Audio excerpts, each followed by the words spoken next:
for instance, now you're suggesting that, this elections be moved by 2 years, yes. 2 whole years. If possible, more than 2 years, if possible. And then, they still present these same candidates.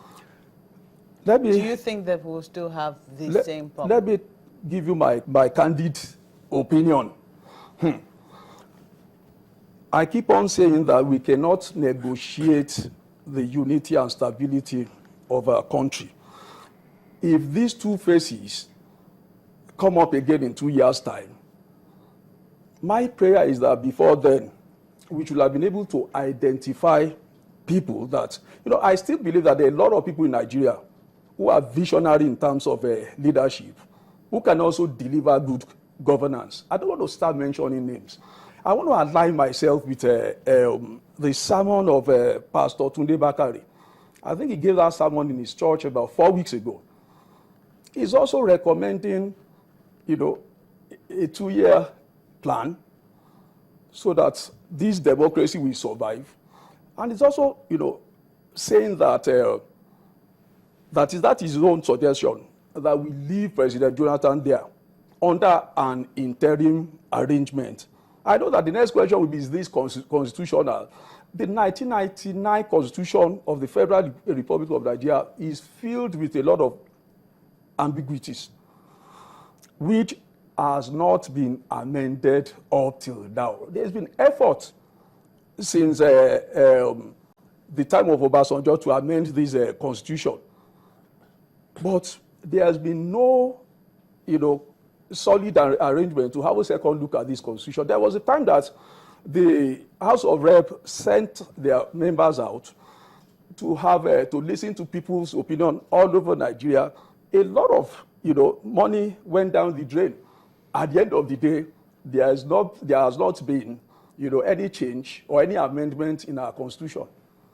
So that and that's what exactly I was trying to say. If there are no laws today, let us look at the provisions of the constitution and see how we can come up with new laws to solve these logjam. Well, I can see. The thing is this. So you're not the first person to say this. Professor Bolaji Akinyemi, I don't know if you read his letter. Okay. He also saw violence coming, whichever way, whichever candidate wins. Yeah. And we already can see possibly the reasons why. He suggested that a pact be signed, a peace pact be signed by both candidates, supervised by, eminent personalities here in Nigeria. And only 2 weeks ago or thereabouts, we did see the signing of this peace accord, I'll call it, in Abuja by both candidates.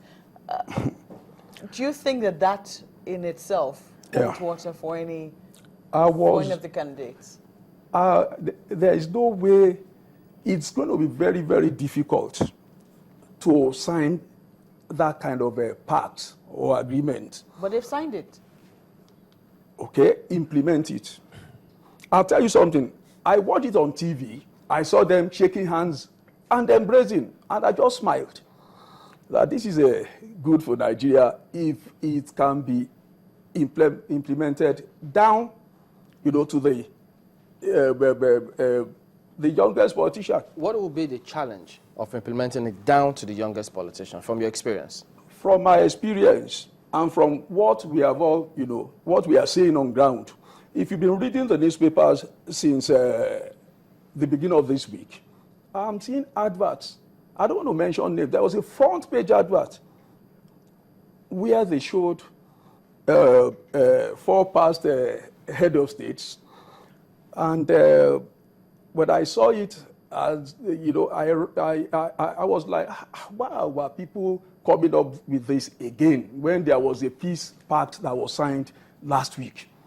So from my experience, you cannot sign a pact and at the same time implement it through the rank and file of the politicians in the 2 weeks or 3 weeks of the election.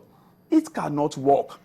It will take a long time to implement that kind of agreement.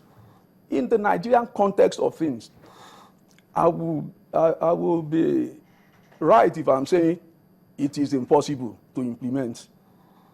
So tempers are high.